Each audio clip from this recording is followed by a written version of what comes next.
तो देखिए, सबसे पहले मैं अपनी बात रखने से पहले आप लोगों से एक सवाल पूछना चाहता हूं कि आप लोगों का जीवन में उद्देश्य क्या है? आप लोग क्या चाहते हैं? क्या केवल नौकरी, शादी, बच्चे, बस? इससे आगे हमारा जीवन क्या है? हमारे जीवन का उद्देश्य क्या है? मोस्टली लोगों का तो उद्देश्य शायद यहाँ तक ही खत्म हो जाता है, नौकरी के बाद बस ये हमारा उद्देश्य है, बच्चों को पढ़ाया लिखाया बस। क्या केवल हम इस अर्थ पे, इस जीवन में केवल इसीलिए आए हैं? शायद नहीं। हमारा उद्देश्य इससे कहीं गुना बड़ा है। हम जब तक समाज के लिए या इस देश की मिट्टी के लिए कुछ ना कर पाए तो शायद हमारे जीवन का उद्देश्य सफल नहीं होगा। तो मुझे लगता है कि ये जो असली आपके जीवन का उद्देश्य है वो है समाज निर्माण का उद्देश्य। तो मैं चाहता हूं कि आप सभी लोग, आप भविष्य हैं इस देश का, बच्चे हैं, तो अपना अपना योगदान मैं मानता हूं कि आप ईमानदारी से पूरा करेंगे। मैंने पंजाब यूनिवर्सिटी में दर्शन विभाग में स्ट्रक्चर ऑफ नॉलेज पर काम किया कि नॉलेज क्या होता है, कि हमारा ब्रेन कैसे काम करता है, वगैरह वगैरह, बहुत बड़ी बड़ी बातें। लेकिन कहा जाता है कि जो ज्ञान है वो हमारे अनुभव में उतरता है। जब तक हमारा ज्ञान हमारे अनुभव में ना उतरे शायद हम उसे ज्ञान भी ना कहें, या फिर ज्ञान अगर कहीं भी तो उस पर सवाल खड़े होते हैं कि ऐसा कौन सा ज्ञान है जो हमारे अनुभव में नहीं आ रहा। हमारी जानकारी और हमारा ज्ञान हमारे जो व्यवहार है उसको प्रभावित किए बिना नहीं रह सकता। तो मैंने अपनी पीएचडी रिसर्च के दौरान पाया कि जो हमारा जो जानकारी है, जो हमारा जो ज्ञान है, वो आपके जो विश्वास है उसके साथ किस तरह से लंबे समय में मिक्स हो जाता है कि आपको पता ही नहीं चलता। चलिए, मैं एक छोटी सी एक बात के साथ अपनी बात को आप लोगों तक रखने का प्रयास करूंगा। मान करके चलिए, कुछ हमारे समाज में कुछ लोग शाकाहारी हैं, कुछ लोग मांसाहारी हैं। बाय द वे, मैं शाकाहारी हूं, लेकिन एग्जाम्पल मैं कुछ इस तरह का दे रहा हूं, शायद केवल एक कॉन्टेक्स्ट में इस चीज को लेके समझने की कोशिश करना। अगर एक बच्चा जो बचपन से स्ट्रिक्टली शाकाहार को फॉलो कर रहा है, वेजिटेरियन है, और मैं उसको कोई चिकन बना के खिलाऊं, वो चिकन मैंने ये मान के चलिए कि मैंने सबसे जो बेहतरीन चिकन हो सकता है, सबसे स्वादिष्ट जो चिकन हो सकता है, मैंने वो बनाया।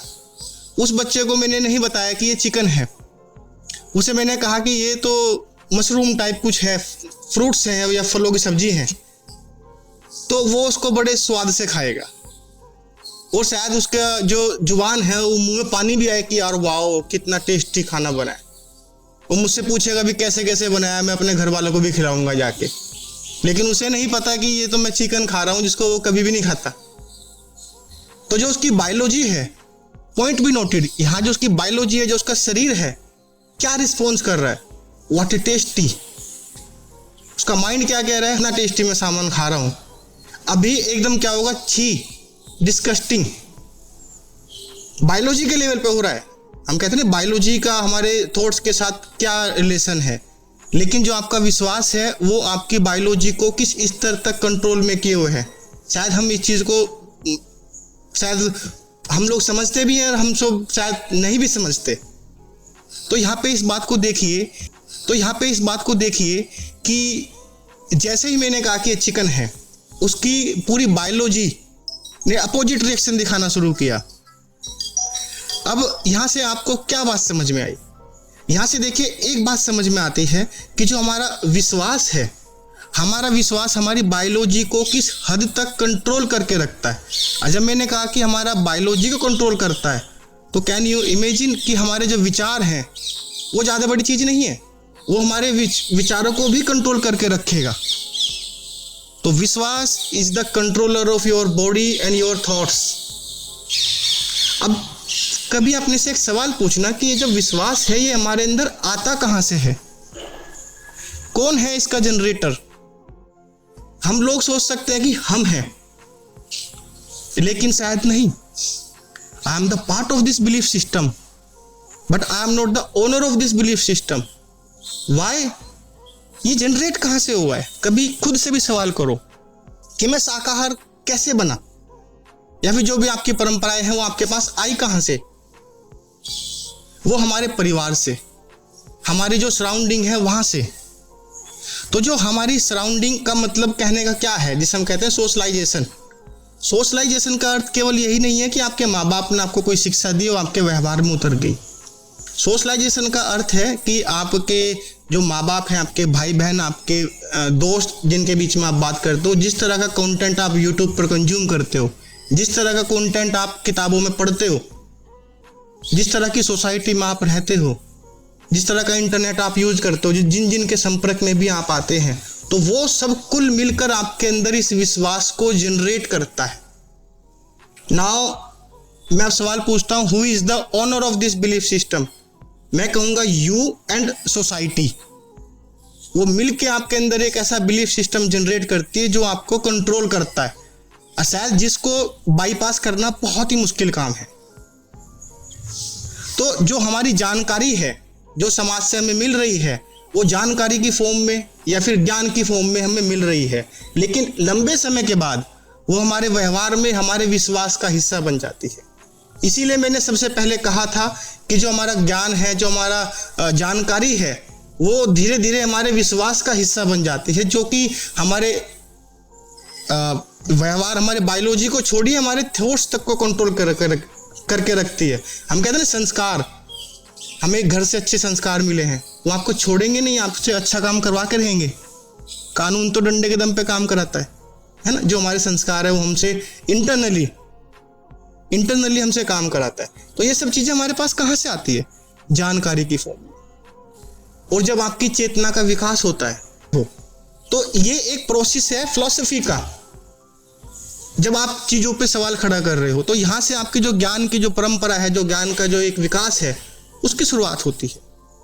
तो जो ज्ञान है एक लंबी परंपरा है, एक साधना है, लेकिन जब ये आपके व्यवहार में उतरती है तो सिर चढ़ के बोलती है। यही रीजन है कि जितने भी हमारे महापुरुष हैं, चाहे आप महात्मा बुद्ध को लो, चाहे आप तमाम हमारे महापुरुष है, एक एक का नाम मैं यहाँ पे गिनवाने बैठूंगा तो रात हो जाएगी। इसलिए आप देखिए, जब उनके पास ज्ञान आया तो वो समाज में सेवा करने के लिए गए। नहीं तो वो भी चाह सकते थे कि हम जीवन में अपने माँ बच्चों के साथ बस खुश रहे। महात्मा बुद्ध के पास तो सब कुछ था, क्या नहीं था उनके पास? उन सब चीजों को छोड़ के वो लोगों के बीच में गए। गुरु नानक जी, अपना घर बार सब कुछ था, समाज में जाने की क्या जरूरत थी? मैंने कहा ना कि ज्ञान आपके सिर चढ़ के बोलता है, जानकारी आप लोगों के सिर चढ़ के बोलती है। तो जितने भी हमारे महापुरुष हैं, अंबेडकर हुए, महात्मा गांधी हुए, तमाम महापुरुष, इन्होंने अपना पूरा जीवन लगा दिया समाज के लिए। चाहते तो अपने आराम से, अपने बीवी बच्चों के लिए अपने आराम से जिंदगी जीते, लेकिन नहीं।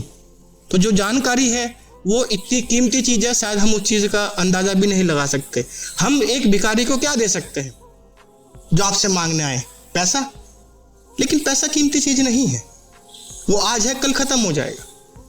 मैं चाहता हूं कि आप जो भी आपसे कुछ भी लेने के लिए आए, अगर आप उसे जानकारी या ज्ञान दे पाओ तो मुझे लगता है कि ये आपकी सबसे बड़ी अचीवमेंट होगी पूरे जीवन की। और जब आप किसी ऐसे वंचित वर्ग की मदद करते हैं, वंचित कहने का अर्थ केवल ये नहीं है कि पैसे से वंचित है, वंचित का अर्थ है जानकारी से वंचित। अभी हम यूनिवर्सिटी के अंदर हम जैसे कभी कभी खड़े होते हैं तो कोई बच्चा आ गया भिखारी का, यार वो हमें इम्पैक्ट क्यों नहीं डालता कि हम उसके कैसे हेल्प करें? हम क्या करते हैं, हमने जेब से एक कॉइन निकाला 10 का या 5 का, उसको दे दिया, हमें लगा कि हमने बहुत बड़ी मदद कर दी। लेकिन ये मदद नहीं है, आप उसको वो भिखारी ही बना के रखे हो। वो भिखारी है आप सब लोगों की वजह से, हम लोगों की वजह से। हमने उसके धन की पूर्ति तो की, लेकिन उसकी जानकारी के बारे में हमने क्या सोचा, हम उसकी मदद कैसे करें? तो इस उद्देश्य के साथ हम लोगों ने, जो पंजाब यूनिवर्सिटी के स्कॉलर्स हैं, मैंने अपने कुछ मित्रों के साथ बात की। ललिता जी हैं कंप्यूटर डिपार्टमेंट से, PhD कर रही है, इनके साथ गौरव जी हैं, विनीता है, अपने साथ तमाम स्कॉलर्स हैं। कुछ PGI के डॉक्टर्स हैं, कुछ रिसर्च स्कॉलर्स हैं, UIT में अपने साथ कुछ PhD रिसर्च कर रहे हैं और कुछ MTech वगैरह भी वहाँ पे कर रहे हैं। उनके साथ जब मैंने अपना विचार साझा किया तो उन्होंने कहा कि ठीक है, हम सब मिलके एक ऐसा मंच का निर्माण करते हैं जो एक गैर राजनीतिक होगा, हमें किसी पॉलिटिकल पार्टी से कोई मतलब नहीं है।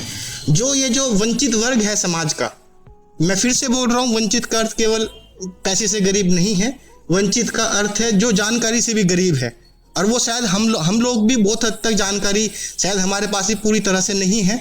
आप लोग भी किसी स्तर पर वंचित हो सकते हो जानकारी के स्तर पे। अब वंचित है तभी आप यहाँ विद्यालय में बैठे हो सीखने के लिए। तो आप लोगों की अगर हम मदद कर पाए किसी भी स्तर पे, जानकारी के स्तर पे, तो इससे बड़ी हमारे लिए और क्या देन हो सकती है। अब आप लोग पूछ सकते हो कि हमारे अंदर ये कुछ ऐसा विचार क्यों आया कि हम आप या गरीब लोगों की मदद करें। वाई? देखिए, ललिता जी है, ललिता जी को स्कॉलरशिप मिल रही है यूजीसी की तरफ से, लगभग इसकी अमाउंट है 50,000 रुपए के आसपास पर मंथ। मुझे भी स्कॉलरशिप मिली है पीएचडी के दौरान, लगभग यही जो अमाउंट सेम है, जेआरएफ क्लियर किया। अब सोचने वाली बात है कि वो जो पैसा है जो हमारी पढ़ाई के दौरान सरकार ने हमें दिया, वो कहाँ से आया। सरकार तो पैसा नहीं कमा रही ना, सरकार के पास पैसा आया, आप जो आपके माँ बाप हैं, मेहनत का पैसा, खून पसीने से जो पैसे पे जो टैक्स लगता है, वो टैक्स का पैसा सरकार के पास गया और उस पैसे से सरकार ने हमें स्कॉलरशिप दी, हमें पढ़ाया। क्या हमारे अंदर इस बात की संवेदना अब नहीं होनी चाहिए कि आपके माँ बाप या फिर जो हमें लगता है कि जो टैक्स पेयर नहीं है, जो गरीब बच्चे हैं, झोपड़ी में रहने वाले, वो टैक्स नहीं देते, वो टैक्स देते हैं। वो इनडायरेक्ट टैक्स, अगर आप बाहर से एक बिस्किट भी खरीदते हो 5 रुपए का, तो उसके ऊपर भी 1 रुपए के आसपास का टैक्स लगता है। तो तमाम जो वो खाना तो खा ही रहे हैं ना सामान खरीद के मार्केट से, तो डायरेक्टली इनडायरेक्टली उनके पास भी टैक्स पड़ रहा है। तो उनकी उस खून पसीने की कमाई सरकार के पास जा रही है और उससे हमें अगर कोई पैसा मिल रहा है, तो अब हमारा क्या दायित्व बनता है कि हम उस पैसे का रिटर्न करें। रिटर्न कैसे कर सकते हैं, बदला हम कैसे उतार पाए उसको, जो कर्ज है हमारे ऊपर। हमने कहा गुरु ऋण, देव ऋण, मातृ ऋण, पिता ऋण, जो ये समाज का ऋण है, हम ये कैसे उतारेंगे, जिनकी वजह से हम लोग आज हम यहाँ तक पढ़कर पहुंचे हैं। तो मुझे लगता है कि ये जो एक हमारे पास हमने इस मंच का निर्माण किया है, वो शायद इसी उद्देश्य के साथ किया है कि जो हमारा जो एक्सपोजर है, जो अध्यापकगण है या फिर जो डॉक्टर्स हैं, जो इंजीनियर हैं, उनके उस एक्सपोजर को या फिर जो उनकी अंडरस्टैंडिंग है, उसको हम बच्चों तक कैसे पहुंचा पाए। आप लोगों में से कुछ होंगे यूपीएससी सिविल्स की तैयारी कर रहे होंगे, तो आपको शायद नहीं पता कि कैसे करनी है। आप YouTube पर सर्च करते हो, आपको 2 दिन आपको बहुत अच्छे जवाब नहीं मिलते, आप डिमोटिवेट होकर बैठ जाते हैं। मैंने यूपीएससी की तैयारी की है, अगर आप मुझसे संपर्क करते हैं तो हो सकता है मैं आपकी अच्छे से गाइड कर पाऊँ कि देखिए ऐसे ऐसे पढ़ना होता है। या फिर जो +1 का बच्चा है, जो आने वाले टाइम में मेडिकल की तैयारी करना चाहता है, डॉक्टर की तैयारी करना चाहता है, लेकिन वो है गरीब, उसके पास साधन नहीं है, तो वो कैसे उस रास्ते तक पहुंच पाए। शायद वो भटक जाएगा, वो शायद उस रास्ते तक नहीं पहुंच पाएगा। तो हमारे पास जो कुछ यूआईटी में जो एमटेक कर रहे हैं, जिनके पास ऑलरेडी एक्सपोजर है, अगर वो उन बच्चों का हाथ पकड़ ले कि मैं आपकी मदद करूंगा, तो क्या जो उसका एक्सपोजर है उसके साथ साझा होकर वो उसका बच्चे ही तुम्हारे देश का भविष्य है। तो अगर आप देश के बारे में कुछ करना चाहते हैं, देश के लिए कुछ करना चाहते हैं, तो जो देश की जो जनरेशन है, जो बच्चे हैं, अगर आप उनके लिए कुछ कर पाए, तो इससे बड़ी अचीवमेंट मुझे नहीं लगता कि आपके लिए कुछ होगी। और आप हमेशा, आपके पास एक मौका है कि अभी आप सोसाइटी के लिए कुछ कर पाओ। शायद आगे आने वाले समय में आप अपने घर में इतना बिजी हो जाओ कि आपके पास समय ही ना मिले।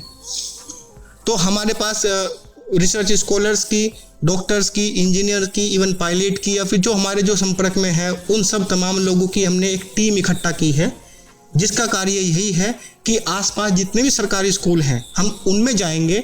वहाँ से जो बच्चे हैं, जो मेडिकल की, इंजीनियरिंग के, तमाम जिस विषय की भी तैयारी करना चाह रहे हैं, उस विषय के जो एक्सपर्ट हैं, हम उनके साथ उनको मिलवाएंगे। एक तरह से मेंटोरशिप स्कीम, या फिर आप कहो कि एक तरह से उनको गाइड करने का काम। देखिए, हर किसी के पास जो कोई आईएएस है, उसके पास शायद इतना टाइम नहीं होगा, लेकिन उसके पास इतना जरूर समय है कि वो बच्चे से 1-2 बार मिले और उससे फ़ोन पे संपर्क रहे कि बेटा आपने क्या किया, अच्छा ये वाली किताब पढ़ो, उससे ये वाला हो जाएगा, आप ये वाली वीडियो देखो, उससे वाला हेल्प हो जाएगा। तो बच्चे के लिए मुझे नहीं लगता इससे बड़ी कोई अचीवमेंट हो सकती है। क्योंकि मुझे अपना अनुभव याद आ रहा है, जब मैं रुड़की गया था 1 साल के लिए +2 के बाद कोचिंग करने के लिए IIT के लिए, तो वहाँ पे हमारे कोचिंग सेंटर में IIT से कुछ बच्चे आए और वो कोचिंग सेंटर वालों ने पैसे दे के उनको बुलाया था, हायर कर।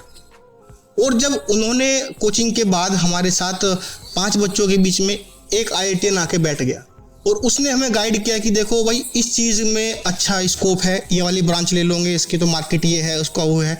तो हमें लगा कि यार कितनी बड़ी चीज़ हमें बता के गए हैं। शायद हम बहुत लकी थे कि हमारे माँ बाप ने उस पैसे को लगाया और वो कोचिंग सेंटर तक हमें पहुँचाया। उस कोचिंग सेंटर वालों ने हमारी मदद की और शायद हमें रास्ता मिल पाया इंजीनियरिंग का। लेकिन सोचने की बात है, जो एक वंचित वर्ग है उस तक ऐसे बच्चे कैसे पहुंचेंगे, उन तक ऐसा गाइडेंस कैसे पहुंच पाएगा? शायद नहीं पहुंच पाएगा। तो वो जो अनुभूति थी, जो अनुभव था मेरे अंदर, तो उस चीज को हमने महसूस किया कि अगर हम ऐसा कोई मंच ऐसा फ्री में खड़ा कर पाए तो इससे बड़ा जीवन के लिए, अभी के लिए मुझे नहीं लगता कि मेरे जीवन में इससे बड़ा कोई भी उद्देश्य हो सकता है। तो इसी उद्देश्य के साथ हम लोगों ने इस मंच की शुरुआत की है। इस मंच के 2 हम अभी ड्राइव चला रहे हैं। पहला ड्राइव तो यही है कि मेंटोरशिप का अभियान, जिसमें आप बच्चों को मेंटोरशिप देंगे, जिसमें 10th क्लास के बच्चे हैं, 11th के हैं और 12th क्लास के बच्चे हैं। इवन अगर कोई ग्रेजुएशन भी कर रहा है, आगे कुछ करना चाह रहा है, तो उसको भी हम मेंटोरशिप दिलवाएंगे, जो उनके सीनियर्स हैं उनके साथ मिला के। तो ये एक तो मेंटोरशिप का हमारा अभियान है, जिसमें कोई अगर बीटेक करना चाह रहा है तो उसको बीटेक वाले बच्चे से हम मिलवाएंगे जो उनके सीनियर्स हैं। और दूसरा हमारा अभियान है जो आसपास के जो झुग्गी झोपड़ी के बच्चे हैं, जो सरकारी स्कूलों में पढ़ने वाले बच्चे हैं। अभी हम धनास में गए थे कुछ दिन पहले, तो वहाँ पे हमने देखा कि जो 8वीं क्लास के बच्चे हैं उनको जोड़ना तक नहीं आता, उनको प्लस माइनस करने नहीं आते। वहाँ जब हमने बच्चों से इंट्रोडक्शन लिया तो वहाँ बच्चों के कुछ ऐसे हाल थे कि किसी के पापा एक्सपायर हो गए हैं, मम्मी है वो सुबह सुबह अपने काम पे निकल जाती है, 7 बजे झाड़ू पोछा करना है घरों में जाके, और रात के 8-9 बजे तक वो उसकी माँ पैसा कमा के लेके आती है। जो 2 बच्चे हैं घर में, अब उनको कौन संभालेगा, कौन रास्ता दिखाएगा उन्हें? हम बहुत लकी हैं। आप सब लोग, हम सब लोग इस मामले में बहुत प्रिविलेज हैं कि हमें हमारे माँ बाप ने इस कॉलेज में यहाँ तक पहुँचने के लिए हमारी मदद की। लेकिन उन बच्चों की मदद कौन करेगा? आप में से कुछ लोग कह सकते हैं कि ये तो हमारी फ्रीडम थी, हम तो अपने दम पे यहाँ तक आए हैं। ये बात कुछ हद तक सही हो सकती है, लेकिन पूरी तरह सच नहीं है, क्योंकि परिस्थितियाँ आपके अनुकूल थी। आपके माँ बाप का चुनाव आपने अपनी मर्जी से नहीं किया, ऊपर वाले ने कर दिया। तो हर किसी को इतनी अच्छी परिस्थितियां शायद नहीं मिलती जीवन में। तो वे जो लोग गरीब बच्चे हैं वो किस स्थितियों में जी रहे हैं, शायद हमें इस बात का अंदाजा भी नहीं है। हमारे सामने जो होता है केवल हम उसी के बारे में सोचते हैं, जो हमारे आंखों से दूर होता है हम उसके बारे में उतना सोचते भी नहीं। और हम लोग इतने आदी हो गए हैं कि हमारे सामने से कोई भिखारी निकलता है जिसकी स्थिति बहुत खराब है, हमें फर्क ही नहीं पड़ता, क्योंकि हम आदी हो गए हैं उन चीज़ों को देखने के। क्यों फर्क नहीं पड़ता? कभी आपने अपनी आत्मा को झंकोर कर देखा है कि वाई ऐसा क्यों है? हम सरकारों से उम्मीद करते हैं कि सरकार ये करेगी वो करेगी। अरे आप लोग इस देश के सदस्य हो, आप लोगों ने क्या कदम उठाया इसको ठीक करने के लिए? आप अपने स्तर पर कर सकते हैं। अभी मैं बात कह रहा था कि अंबेडकर, महात्मा बुद्ध या फिर गुरुदेव जी के, गुरु नानक जी के बारे में मैंने बात कही। आप कह सकते हैं उनके पास तो बहुत ज्ञान है, वो लोग कर सकते हैं। हमारे पास तो ज्ञान नहीं है, हम कैसे सर्व करेंगे? आपके पास इतना ज्ञान तो है कि आप 6ठी, 7वीं, 8वीं बच्चों को पढ़ा सको। हिंदी, इंग्लिश, पंजाबी ऐसे तमाम विषय हैं आज जो आपको पढ़ने आते हैं। उनको अगर हमारा यही प्रयास है कि आप जैसे बच्चे या हम जैसे लोग मिलकर उन बच्चों को हफ्ते में 2 दिन, केवल 2 दिन अपना समय डोनेट करें, दान करें। हम सब लोग मंदिर भी जाते हैं, गुरुद्वारे भी जाते हैं, वहाँ क्या मिलता है? सुकून। किस लिए सुकून मिलता है? हमें लगता है कि हमने ईश्वर से कुछ मांग कर आए हैं। पॉइंट भी नोटेड, मांग कर आए हैं। कभी सोचा कि हम कुछ देने का भाव भी रखें? वो कैसे देंगे? जो बच्चे हैं वो भगवान का रूप है।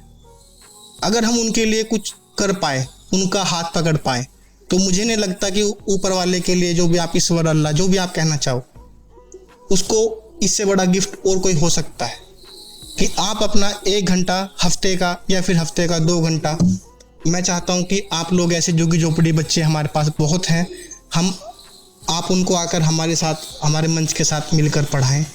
तो बस मेरी यही इच्छा है। तो अभी आप लोगों को एक गूगल फॉर्म हम देंगे, उसमें गूगल फॉर्म में यही डिटेल्स लिखी है कि आप हमारे साथ किस तरह जुड़ सकते हैं, आपको करना क्या होगा, आपको क्या करना होगा, वो सब रास्ता हम बताएंगे, कैसे करना होगा वो भी हम बताएंगे। हम गूगल फॉर्म में बस जस्ट इतनी जानकारी है कि आप हमारी कौन सी मुहिम के साथ जुड़ना चाहते हैं, मेंटरशिप की मुहिम या बच्चों को पढ़ाने की मुहिम। मेंटरशिप की जो मुहिम है वो तो आप टेलीफोनिक भी बच्चों के साथ कर सकते हैं कि हमने आपको बच्चे का डिटेल्स दिया जो +1 +2 में पढ़ रहा है, क्योंकि मेंटरशिप आप जो थोड़े मैच्योर बच्चे हैं उन्हीं को दे सकते हैं। जो छोटे बच्चे 6ठी में हैं शायद उनको मेंटरशिप शायद उतनी समझ ना आए, क्योंकि वो डिपेंडेंट है माँ बाप पे। तो जो टीचिंग है मैं चाहता हूँ कि आप उसमें हमारे साथ जुड़े। ये 2 मंच हैं हमारे साथ काम करने के, एक तो मेंटरशिप का और एक बच्चों को पढ़ाने का। अब इसमें पढ़ाना कैसे होगा, आपको हफ्ते में 1 घंटा या 2 घंटा जितनी भी आपकी विलिंग है, या फिर 2 हफ्ते में भी अगर आप 1 घंटा निकालना चाहते हैं तो हमारे पास गूगल फॉर्म है, उसमें सारी डिटेल्स हैं कि आप अपना कितना समय डोनेट कर सकते हैं बच्चों के लिए। और इसमें कोई पैसा नहीं है और ना ही आपको शायद पैसा मिले, लेकिन जो चीज़ मिलेगी वो मिलेगा सुकून। इससे बड़ी चीज़ शायद आपको ना मिले।